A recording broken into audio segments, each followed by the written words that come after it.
on right now for everybody. It's 2:59 Eastern, and we're going to give people like 2 minutes after time. Yeah, and that's a good question, Ellen and Phyllis. This is the talk will be about 30 minutes, and then after that we will we'll have a little time for Q&A. And so if anybody needs to leave, you know, at the 30-minute mark, that's totally fine. Or obviously, if you have to leave before, that's totally fine too. But the therapists will be sticking around to answer more specific questions right at the end. So I'm just going to go off a video for 2 minutes here, and then we will we'll get started. We'll do very quick intros, and then we're just going to dive right in and be very efficient. So thank you guys, and we will start in 2 minutes. Thank you.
Okay, I am back.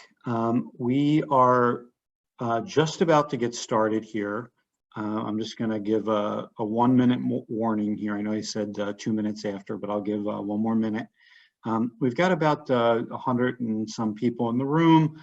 We actually had about 450 people register, so it's a large group. And I speak on behalf of everybody at June Health. We're super grateful that you guys are made time out of your day to join us, given that this will be the understatement of the year, that there is so much going on for everybody. So with that, I'm going to jump right in. Again, we are super grateful to be of service here, and we're grateful that you all have joined. I'm going to be really brief just on June Health and who we are, because today is just not about us at all. It's about you and about you know, some of the things that we've learned and how we can share those things with you. So moving on here, June Health, we are, if you're not familiar, we are a therapy practice based in Manhattan. All of our therapists, 20 years or more of experience. We have a physical office location at 14th Street and 7th Avenue. We've been serving clients there, and we are now, you know, available to help people virtually. So Joanne, 20 years of experience, Brendan the same, Chris, and then that's me at the bottom there. I'll be presenting. I've kind of aggregated all of the information on behalf of the whole team. So just really quick, Brendan and Joanne, why don't you guys, I'm going to just pass the mic over to you. So Joanne, why don't you jump on and just say hello to everybody? Hello, everybody. Can you see me, Steve? Yep, we definitely can. Okay, and I see Brendan too. Hello, everybody. I'm speaking from a remote location on Long Island. Happy to be able to use this technology to get to so many people, because I know this is a very uncomfortable, unsettling time for all of us. As a senior member of the team in age, I can tell you that I've never seen anything like this before. So any comfort, any words of wisdom we can share with you, we are here to do that. Thank you, Joanne. Thank you. Brendan, go ahead. Thanks for taking the time out today. My name is Brendan Kavanaugh. I'm checking in from Queens, New York, where we are doing our best to handle the quarantine, just like each and every one of you, I'm sure. Looking forward to spending this time with you, and I appreciate you logging on. Thank you, Brendan. Thank you, Joanne. Okay, so we're just going to jump right in here to the content, and then I mentioned this right before we started, but we will take some questions at the end, and you're welcome to stick around if you would like to do that. So okay, so to start off, I mean, if there's one common theme for all of us, it's this concept of uncertainty. I mean, there is this just permeates everything that is happening with us right now. All the emotions that we experience are all colored by uncertainty. So I think it's helpful to first ask ourselves, why is it that uncertainty is so hard for human beings? Because uncertainty is really at the root of many problems that exist. So why is it so hard? And there's a lot of scientific literature to support this. I just kind of go quickly through it. Our minds, human being design, the way that we are as human beings biologically, is really built around efficiency. And so what I mean there is we do so many things that are automatic, right? We don't think about breathing. We don't think about coordinating our bodies when we move our hand. These are like very complex processes that just happen automatically. And I think we often associate these processes with physical things, but they also apply to mental processes as well. And one of those mental processes that happens autonomously is our modeling of the future.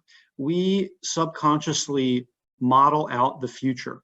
And that is really actually a helpful thing in many ways, because then we don't have to kind of think about things. We have these sort of heuristics that are already built in and already modeled for us. So that's really it. Our brains have these autonomous assumptions. Our autonomous brains have these assumptions about what's going to happen tomorrow. So like examples of that. So like, do you think about, is the sun going to come up tomorrow? Probably not, right? Do you think about, should you brush your teeth this morning? These are all routines that are sort of autonomously built into your mind about what the future is going to look like, right? How do you tie your shoes? Like, these are things you just know. So then given that, that we already all have this view of what we think the future is going to look like, when something happens, right? When something happens that changes that, we in the therapy world would refer to that as sort of this uncertainty shock. And there's real emotional and biological effects when the future that we've subconsciously modeled out in our minds is not going to happen or may not happen. So biologically, we have this sort of stress response system that kicks in, and we could spend probably 30 minutes or probably even a lot longer talking about what that is, about our amygdala and all of the biochemical functions that happen when our stress response systems kick in. But it all starts really with this concept of anxiety. And anxiety is actually, it's a really fascinating concept because it plays out for different people in different ways. So we just typically assume, okay, anxiety is just about stress. But anxiety really plays out in other, we call them kind of second order feelings or second order effects. So that could be some of the more common ones: fear, confusion. But it's also ones that may be not as common. It may be, my response might be, yeah, everything's totally fine. I feel great. I feel amazing. That could be my response to anxiety. That could be emotions that get stirred up in me when I am anxious. There's also physical effects, there's behavioral effects. So it's sort of this cascading string of effects when we get this sort of uncertainty shock, which produces anxiety. So I just kind of put it up here on on the screen, I really like this, this diagram, and I'm just going to put this, if you can see my, my cursor, it's just a blinking red dot here. So, you know, it starts with anxiety, and then we have these sort of second order reactions. Some people, it might be stoicism, some people, the more common ones. And then, you know, when we have those second order feelings, then there are a number of physical effects, behavioral effects, and social effects. And the really powerful thing about all of this is it literally, like down here at the bottom, right, it happens in seconds. It happens very quickly. So when all of this happens, right, we're experiencing this uncertainty, this anxiety, and everything that flows downstream from that. There's often a number of questions that arise. So the most like obvious and the most logical is like, okay, what do I do now? Like, this is all happening. I'm feeling all this. I'm having physical effects. I'm having, my behavior is altered. What do I actually do? What's going to happen next? How bad is this going to get? And guys, I would ask you maybe now, like, it's a good time in the chat window. What are some other questions that, you know, that are running through your mind right now? Will things ever be normal again? Will I ever be happy again, right? I mean, why did this happen? Why me? Why, you know, why am I going through this? When will I feel better? So yeah, I would love to hear from you guys. And yeah, this is great. How do I make decisions, right? Will I get the virus and die? Cynthia, that's great. Lisa, that's great. Jennifer, what a great one, right? When will I get back to school or work? Catherine, I mean, that is a really powerful one, right? How can I handle this?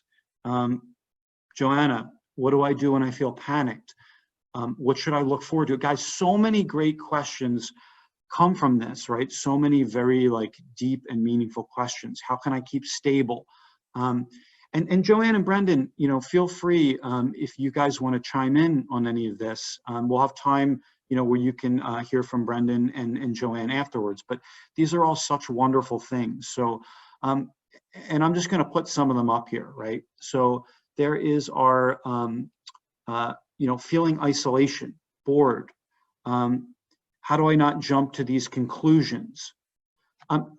I think a big one, you know, which we've heard a lot about, are relationship stresses, right? People that are isolated together, that brings out some of the, can bring out some of the worst in our behaviors at times. And when we're stressed, when we're close together, we're going to touch on that today. Yeah, our physiological and physical effects. We're going to touch on that too. Job and financial. A number of people mentioned that. Yeah, Dina, Deborah, you guys are mentioning some great things there. Vivian, you too. Yeah, will my family members survive this? Children, that's a number of themes. We got a great question from somebody asking about how to talk to their grandchildren. So much more. So given all of that, I just want to put up this quote, which I think is so meaningful in this time. Between stimulus and response, there is a brief space, and in that space lies our freedom. Does anybody know where this quote comes from? It's a really, really important quote when we're dealing with any type of crisis. If you know, bonus points. If you know, just type it in who it comes from. It's actually from Viktor Frankl, who has really some great writings about crisis. So given that we have this space to choose, so what do we do? How do we actually make decisions around some of these great questions that you all have asked here? So it's a very almost paradoxical point, but acceptance is often the first step in leading to action. So what do we mean by that? Well, whatever you're feeling now that's related to all those great questions that you asked, whether it's, you know, any one of those emotions that comes from the anxiety and the stress about our futures being altered, just take a moment and just acknowledge what that is, because It's definitely not going to be the same for everybody. Like I said, it may be even some emotion that is not a common emotion. Maybe you feel happy now. Maybe you feel, I mean, it could be anything. Whatever it is, just don't judge it. Just like try to let that, try to just be accepting and let that kind of wash over you for a second. That's really the place to start, is not to beat yourself up over what you're feeling. Like people, you know, we heard from somebody with kids who's kind of beating herself up because she wants to seem calm, but she's really stressed out around her kids. But take a second, don't beat yourself up for that. Again, much easier said than done. Once we kind of do that, then we are really in a much healthier place to act. We have that space from that acceptance to then act and start making decisions. So a lot said there, and I'm going to just progress now. The next kind of 15 minutes or so, kind of as we kind of wind to the second half of this, is going to be about what are the things that we can do to take action. So we have 3 really important approaches that we think will help.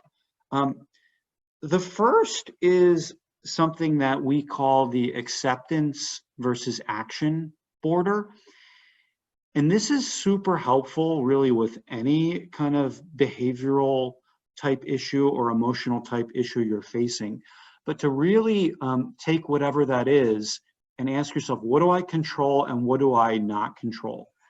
And that's super hard to know sometimes, right? Because there's a lot of things that we as humans think we control that we don't. Or sometimes we go the other way and we think, oh my God, we have no control over anything that's going to happen. It's all going to happen to us. So it is the normal human response to be on one extreme or the other. And we kind of have this animation here because this is what happens with most people. We just, we just whipsaw sometimes from one to the other. And this sort of middle area is not clear. So this, if you take anything away from today, it's this. And this framework is really known in some other circles more gently as the serenity prayer.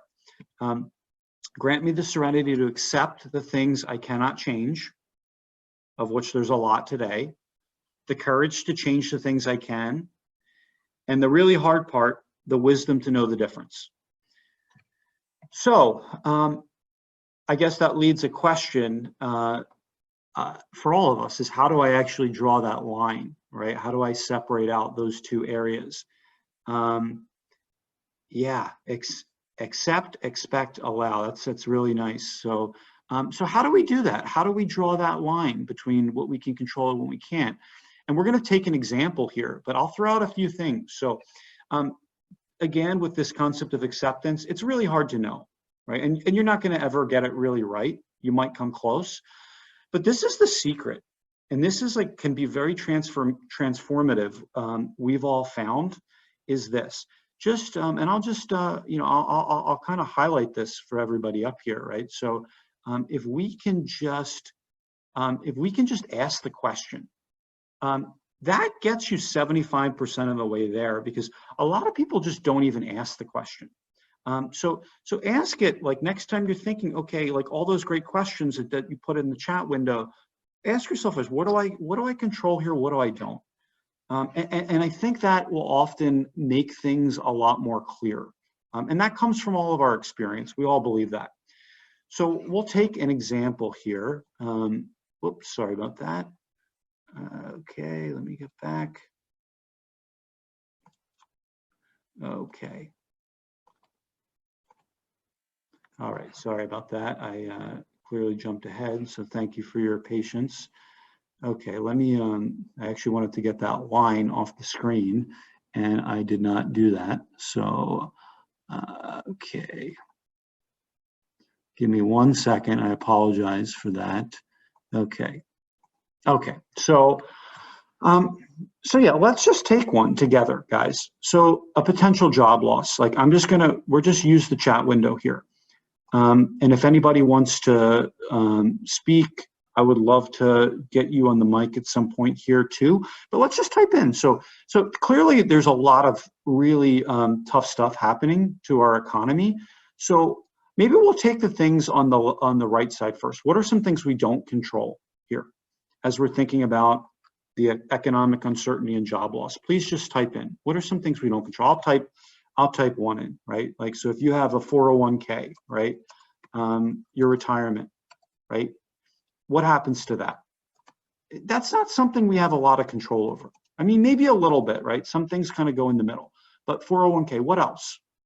Let's just type in, what are things like in this environment we don't have control over? Yeah, I mean, look, that's great. So thank you, such great stuff, right? How long it will last. Yeah, guys, you guys are great stuff here. Yes, how does the government respond? And sorry, I'm not typing these very orderly here. How do I handle my neighbors, right? How do I handle people around me? Like all these things, curfews, like so much out of our control.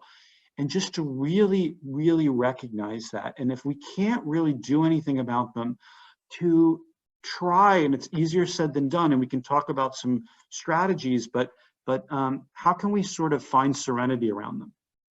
Yeah, great. How about on the can control? And guys, so many great things in the chat window there. I'm not putting them all on screen, but so many great things. What are things we can control?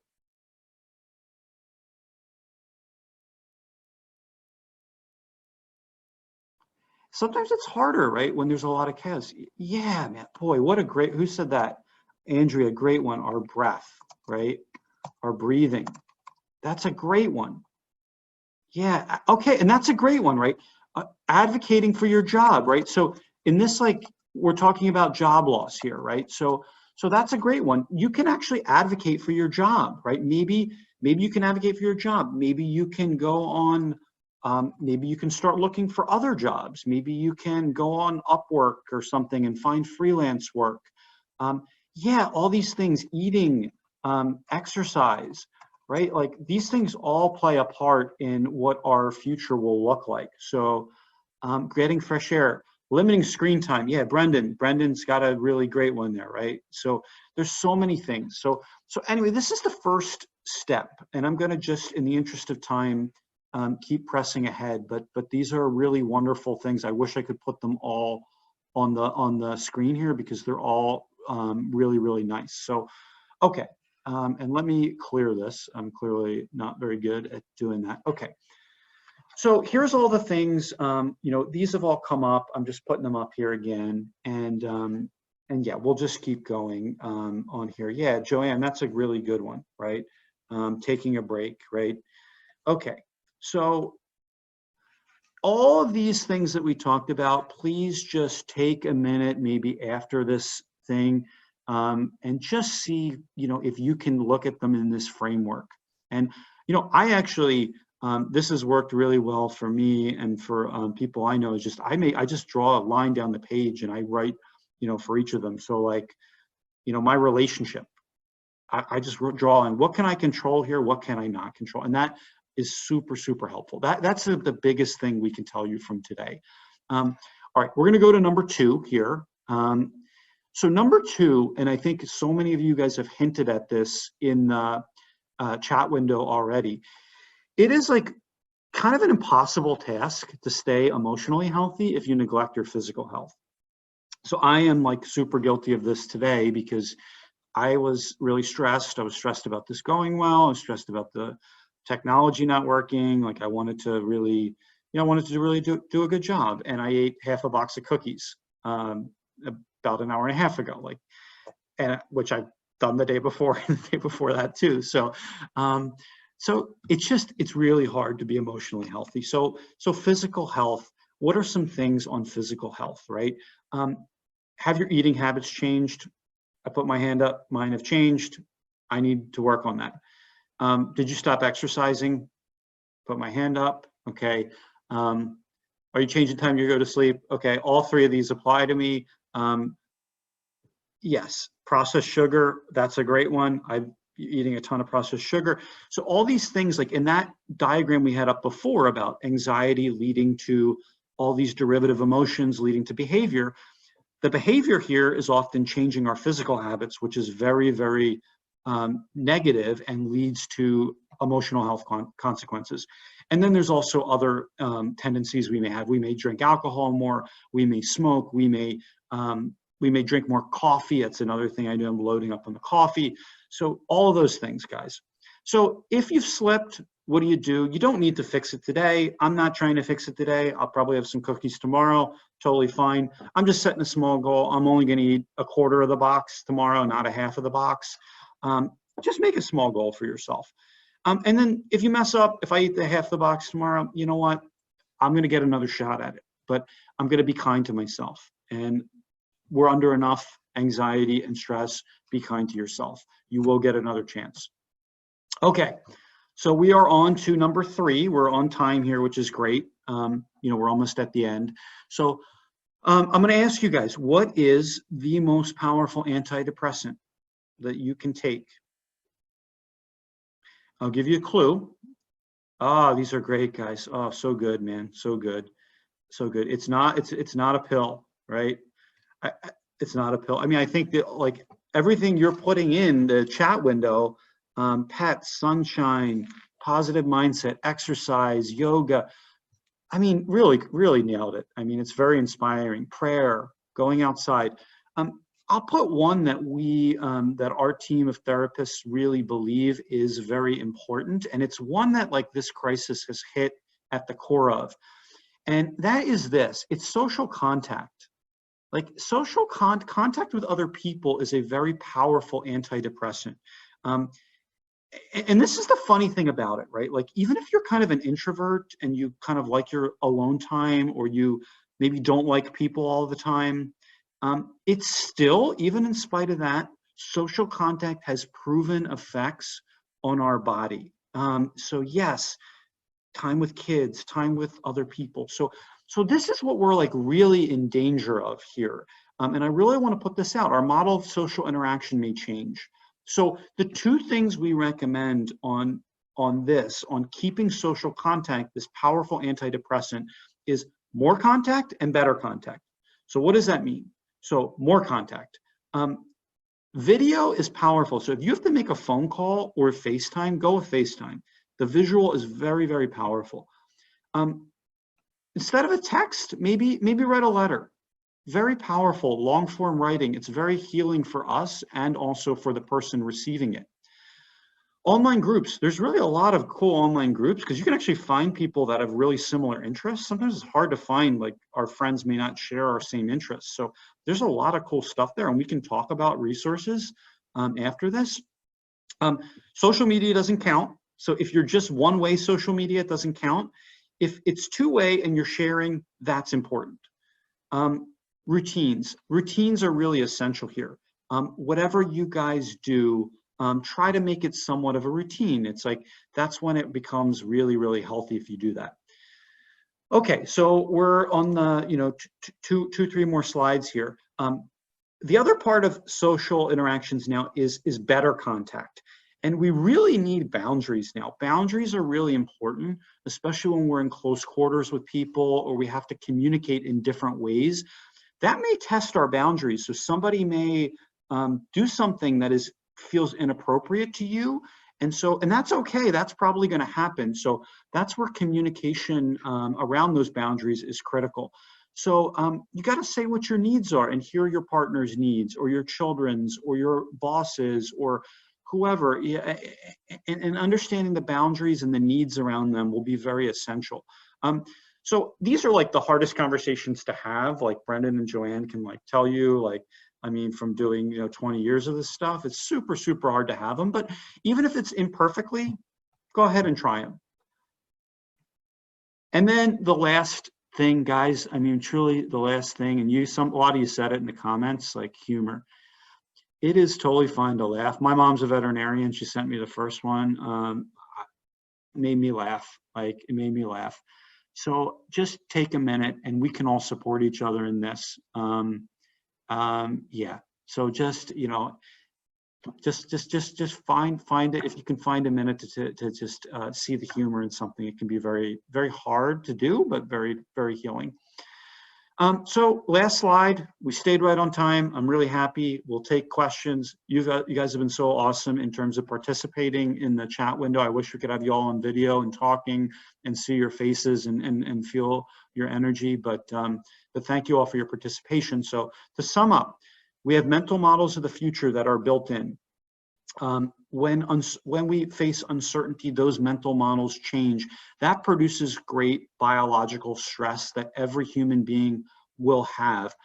Now, how you deal with that stress, the feelings that you feel there, you have some choices around. So the first, really, really focus again, if you take one thing away from today, what can you control and what can't you? That is the secret to so much stuff when we're in crisis or when you're in crisis, and actually not in crisis too. Physical health.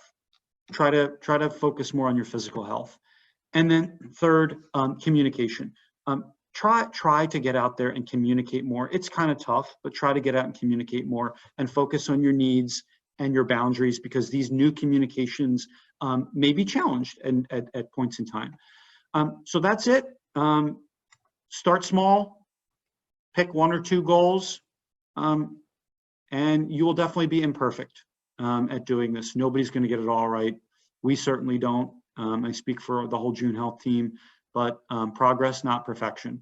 And there's resources out there if you really need help, and we can put some of them in the chat window if you're under extreme stress. So that's it. Stay safe, guys. Thank you. I am super grateful to have spoken to everybody, and yeah, we'll stick around here in the chat window if you guys have questions. And if anybody wants to jump on the mic, we can get you on the mic too. So yeah, let's just kind of go from there. Thank you, everybody. And this recording also, I'll say, will be available so everybody can get the slides and see all of this. And we'll try to do these. We're going to actually try to do these on a regular basis. So again, thank you, everybody. I'm going to stop here, and if we have questions, please jump in.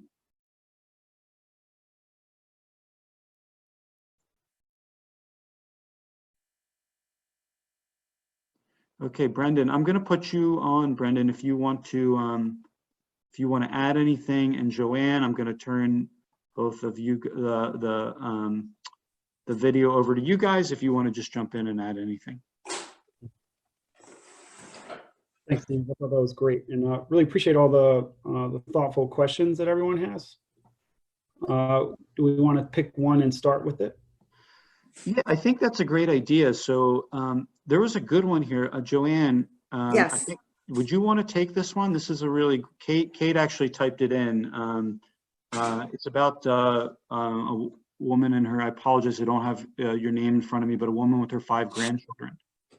5 grandchildren. Okay, so I think what children need to get from us is a sense of safety and security. So as uncertain as we might feel, as unsettled as we might feel, we don't want to pass that on to the kids. The kids don't have a real sense of what's going on in the macro world. So if we can give them a sense of security and safety in the micro world, that's really the most important thing. That you're there, that you love them, that you're paying attention to them, that you're playing with them, that you're speaking with them, communicating with them. That's the best thing we can do for our kids. Mm-hmm.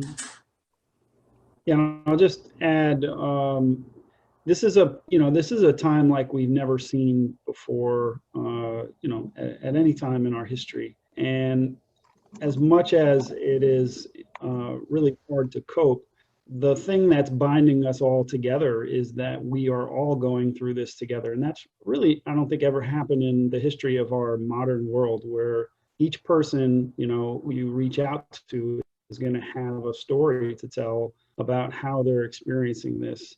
And so if I was to give sort of advice to someone wanting to have better relationships, no matter whom it was, I would say that reaching out to your support system and folks that you have that can give you an empathetic ear, the lack of judgment, and someone just to talk to and listen to. Because a lot of times, pain shared is pain halved. And so if you even just have one person that can listen to some of your concerns, then you can turn around and be kinder to your grandchildren, or kinder to your spouse, or kinder to anyone that you work with. That's been my experience. I've had a lot of time over the last 3 or 4 days where there are people that I'm reaching out to that I might have felt a little bit distance from, because this is a different time and everyone is experiencing somewhat of a similar stress right now. I've been trying to use that to make sure that I'm supporting others, and also I'm getting support from others. I think it's helped me to turn around and be more supportive to son and wife. And if I can just piggyback off of that, yesterday I called a few friends of mine who live alone, and they were so appreciative to hear my voice and tell them that I was thinking of them, asking them if there was anything I could do for them.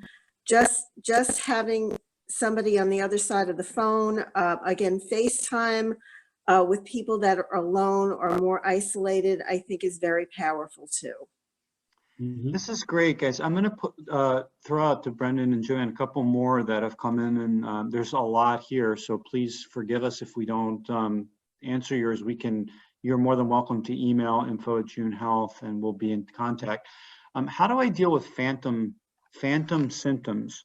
This is from Claire. Thank you for that question, because I think that's relevant. I don't know, Brendan or Joanne, any thoughts on that?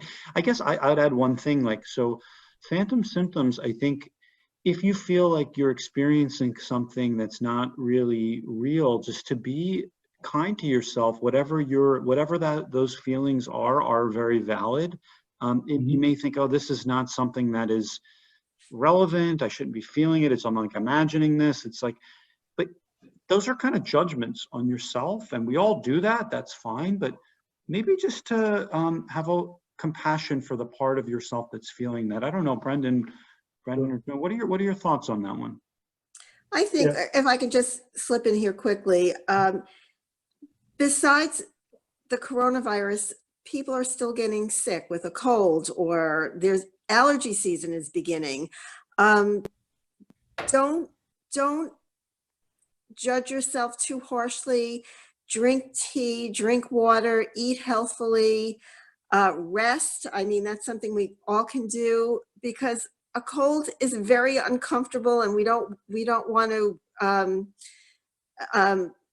elongate any kind of issues that we're facing right now. There's other stuff going around. We all can be affected by more simple things in terms of germs and illness. So if you're feeling tired, if you're feeling stuffy, if you're feeling congested, it may not be the coronavirus, but you could still be sick. So pay attention. Again, don't judge yourselves too harshly.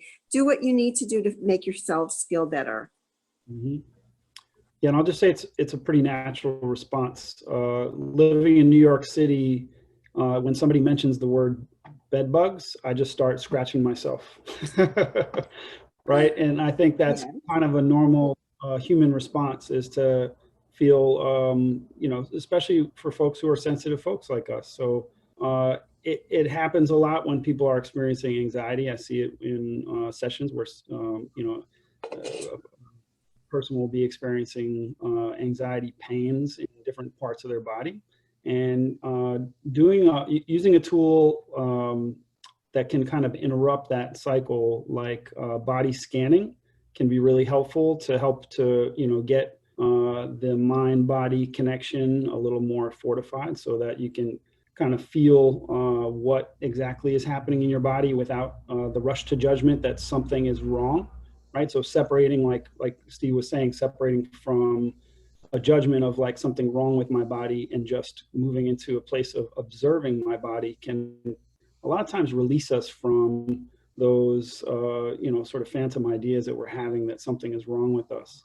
And we can make available a few tools to take away as well. There's one that I like to promote and give out because it's free, right? And it's called freemindfulness.org. And there is a body scanning tool that you can use, daily, that will help you start to slow the process down of judgment of what you're feeling physically, and give you a place to connect with your emotions and your physical sensations in your body through a meditative practice. That's great, Brendan. Freemindfulness.org. I'm going to just type that in. If that's, I don't know if I got that correct, but yeah, I'll type that in the chat window there. Anybody want to jump on the mic? I think we would love to hear someone else's voice. I think it'd be great. And there's no pressure to do that, but there's a lot of questions here. And if you really have like a burning question that you would want to ask one of our therapists. Okay, yeah, so Geraldine, that sounds great. So let me just, let me get you here. Okay, Geraldine, you can go ahead and jump on the mic. I hope that worked. All right, can you hear me? Yes, perfect, we can hear you. Okay, so I'm a teacher in the DOE, and I did want to say something concerning like what can parents say to children during this time. I would say be honest, tell them that there is something that makes people sick. Don't tell them they're going to die from it. I find a lot of people are telling kids they're going either ignoring, addressing the problem, or they're just going the route of like scaring the children so that they can be healthy and practice healthy habits. So I would say just be honest and say that there is something going on that makes people sick, and we are trying to make sure that we minimize or lessen how many people get sick by staying home. As simple as that. Sometimes honesty is best, especially if they're younger. I work with 3-year-olds, and that's something I would say to the 3-year-olds, and they accept that pretty well. Geraldine, let me ask you, what are 3-year-olds thinking or saying to you? Well, they're saying to me things like, oh, I have the corona, everyone's got it. They're saying things like, if you have the corona, you die. And that's they understand what die means because they see plants die. They know that animals die. So when you say something like that to them, they do get scared. They may not be able to express why they're scared, but they do have fear from it.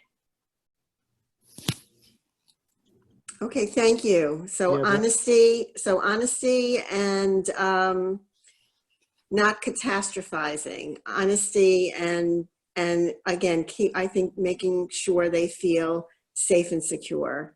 Yeah, we do a lot of right before school closed, we did a lot of songs for washing your hands, so that way it encourages them to wash their hands. We also talk to them about why things have changed, because they saw that we stopped hugging them. They were aware of that. As a teacher, it made us sad, but we also had to be careful so that they wouldn't transfer something that we have to an elder in their house. So we had to explain to them that people were getting sick and that we were trying not to get anybody else. Thank you. That was helpful. Yeah, that's really great. Okay. Melissa, I'm going to pass the mic over to you. So please. Am I here? Can you hear me? Yep. Thumbs up. We can hear you. My question is that when you see other people doing things that aren't following guidelines, whether it be in the news, outside your building, or people that you talk to at work, like for instance, I had a coworker who was experiencing symptoms, and she went to a walk-in clinic, and the doctor had told her that, oh, you're fine. I know you have a cough and a runny nose and a sore throat and a fever, but if you don't have the fever in the morning, then you can go back to work. But that was without even recommending for her to go get a test, before. And so it's just frustrating to hear about other people not doing, I guess, the socially and globally responsible thing. and how not to like let that bother you, I guess, to the best of your ability. So wonderful question, Brendan. What are your Yeah, thoughts on that? there's two pockets that kind of open up there for me, especially, working as an employer for a while, and then also as a practitioner. If someone's work behavior is dangerous to the work environment, everyone has usually a way of reporting that up in a safe way, even though that sometimes does not feel sometimes it feels like it might intrude on personal boundaries. That is, you're right, at working in the work environment to report any behavior that you think is endangering the health of the folks around you. And then, moving it to the space of my neighbors or other folks in my space, I would just sort of go back to Steve's point about the things that we can and can't control. Right, And, yes. some meditation on understanding that everyone's going through their personal kind of crisis and journey in this moment, and having empathy for, what might be happening in someone's emotional world, that they're not able to follow those guidelines or directions really is the way. It's usually how I relate to others when I see them driving poorly. I think I try to remember, hey, everyone's going through their own personal crisis sometimes, and it's not a personal attack on my health, and I just try to keep my distance safely, as if someone was, metaphorically driving along at 70 miles an hour in a 45-mile-an-hour speed zone. I would just avoid it as much as I could, and make sure that I did not take on their stuff as my stuff. Yeah, that's great. And one thing to that, what is the one thing we definitely cannot control, that we can be certain we don't control?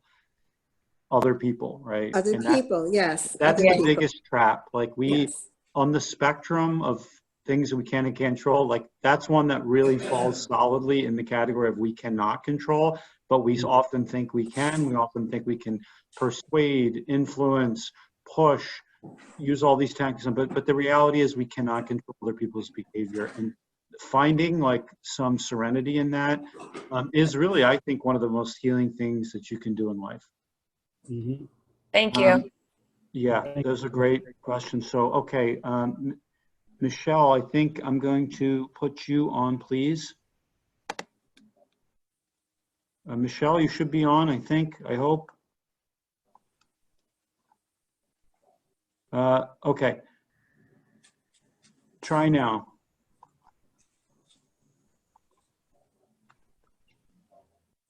I'm having trouble bringing you in. I'm gonna put you into our panel. That may work. So, Michelle, yeah, go ahead. You're on now. That worked. Good. Now I'm on. Sorry. You're an official June Health panelist now. Yay. Okay. Sorry that was so complicated. No, that's my fault. Oh, okay. I'll take blame too. So I guess my question is, I have really bad anxiety and social anxiety, and I don't like reaching out to people to begin with because I always feel like I'm a burden. So is there any advice to how to actually reach out to someone so I don't get, because I'm also really depressed right now, how to make my depression worse, because I'm afraid to reach out to people because I feel anxious and everything. Is there any tips to reach out to someone right now without feeling like a burden rather than wait for them to reach out to me? I think maybe you should call us and we can see you as a client, Michelle. That would be great. But I don't think you should think of yourself as a burden to anybody. Like I said, when I called people the other day, they were so happy to hear from me. People are at home, they're working from home, or they're not working from home, but they're stuck at home.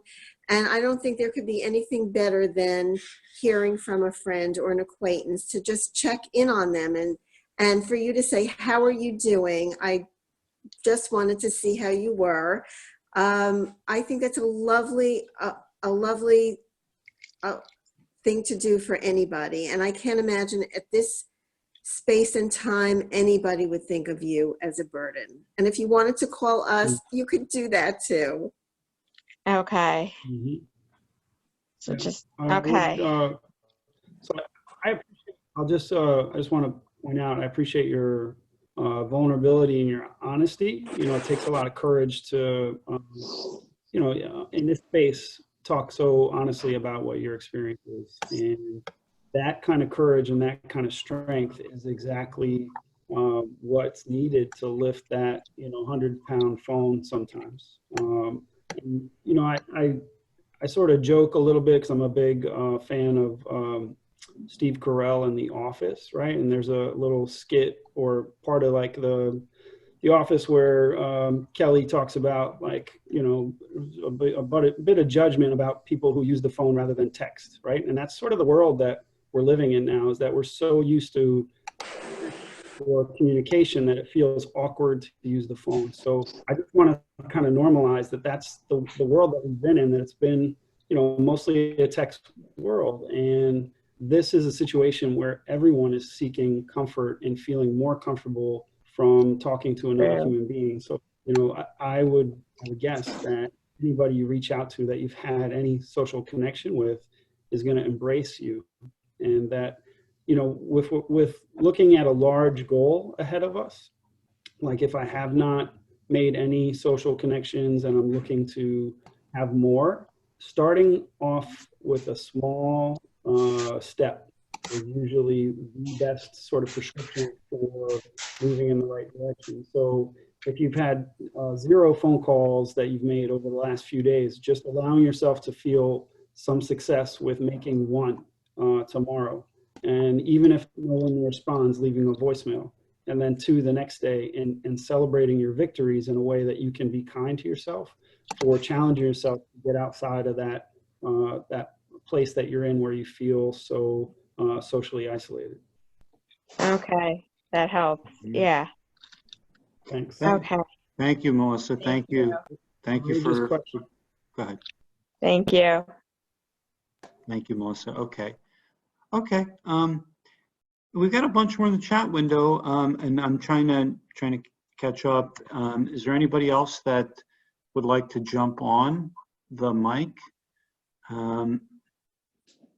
I'm kind of going in reverse order. Okay. So you can also raise your hand. Can I just add, you know, since a lot of this is a lot of the resources are developing, you know, newly every day. I just received a resource for healthcare workers to get support. So I see Catherine Schwartz asks about chat groups or virtual supports for folks that I don't know if it's just from Catherine, but like healthcare support. So folks that are caring for others, how do they get support? I will, I'll send that out, you know, afterwards for everyone. Yes. Yeah, that's great, Brendan. Yeah. Thank you, Brendan. Yeah, that's really, really great. Okay. Vivian, I'm gonna try to get you on here. So give me 1 second. Okay. Okay, Vivian. Hi, good afternoon. I have a question. How do I deal with the anxiety of having family members whom I live with that aren't taking this as serious as I am? So, you know, I'm washing my hands, I'm making sure that I'm not bringing outside clothes in, but they're not taking it as serious. They're kind of just like nonchalant about the whole situation.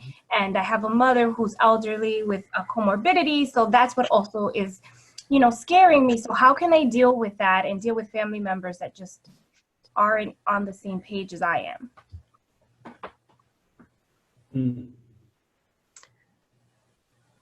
That's tough. If you're all under the same room, is tough. Like Steve said before, the one thing we can't control is other people. However, if you're living with your family members, maybe this is a good time to sit down and chat with them about what's important to you and how you're feeling. Not attacking them for their lack of concern, but telling them exactly how vulnerable you feel. And if there's anything they can do to become a united front with you while we're all kind of in lockdown right now. All right. Mhm. Brendan, I think you're like something I've learned from Brendan, which has really helped me also in my life, is focusing on people's strengths and the positives when it's like really hard to do. I don't know, Brendan, do you think that is applicable in this situation? Yeah, that's great. I'd say great feedback, Joanne, as well. So referring back to Steve's point about boundaries, right, being so important at this time because of the close quarters and sharing space. Just taking a moment to have a structured conversation, and like sometimes that's tough because we're coming from an emotional place, but to think of it as like a structured conversation where you get to safely confront the things that you're concerned about in a compassionate and loving way. I usually sort of try to teach this as, the first step is, sort of introducing what you want to talk about so that people feel prepared for it. My wife always, kind of jokes with me a little bit about, let me get my head around something first. And I think we also do that to each other sometimes without being conscious of it. It's like we're having a conversation that we've had for a while in our minds, and we'll just kind of start it with them without giving them any preparation. And that can in itself just provoke a little bit of anxiety. So just softly saying, hey, I was hoping I could talk to you about something that's come up for me that's concerning a little bit. Then, offering a strength statement. I know what, these are the things that I see you doing really, really well around the house. And, especially during this time where we're all trying to support each other, I really appreciate that. And I really love you for that. And then introducing like, hey, I was hoping that I could ask for your permission, right, to get some support on this issue that's coming up for me. And usually when you put it out like that in a kind of a structured way that respects the timing, where you kind of warm up to the topic, some compassionate strength statements, and then you're able to just sort of ask permission so it doesn't feel like someone is being forced to change. That is the recipe for the most amount of motivation to develop to change towards what you're asking for. Okay, thank you so much. Yeah, thank you both. Guys, we would love to continue to this conversation because people have been very open, which is great. And there is clearly a lot to talk about.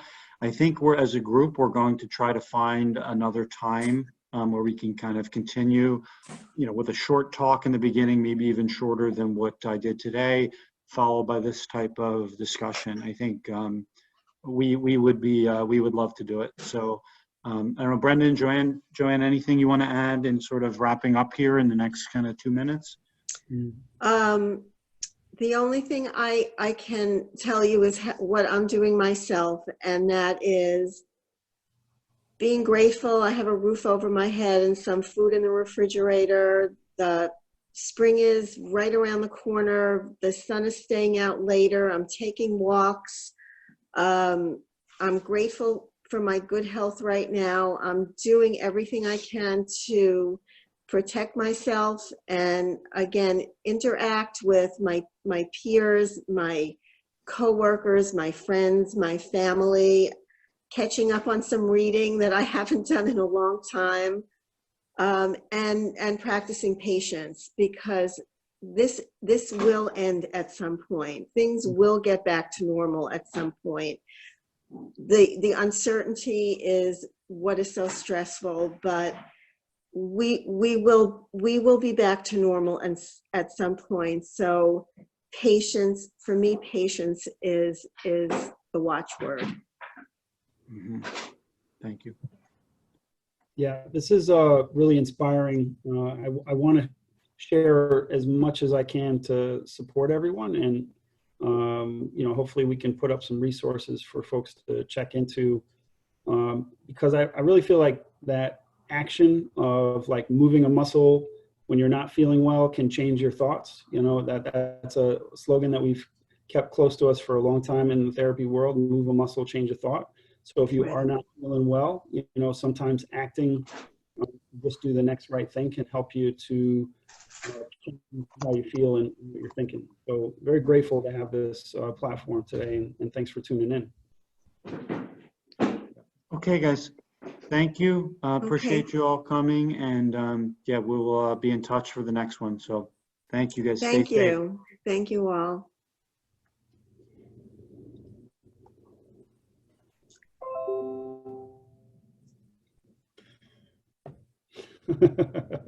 Are we alone now? No, there's a lot of people on here. I'm going to turn off the recording, and then Okay. I'm going to close the room. So we will have this recorded. I think I mentioned it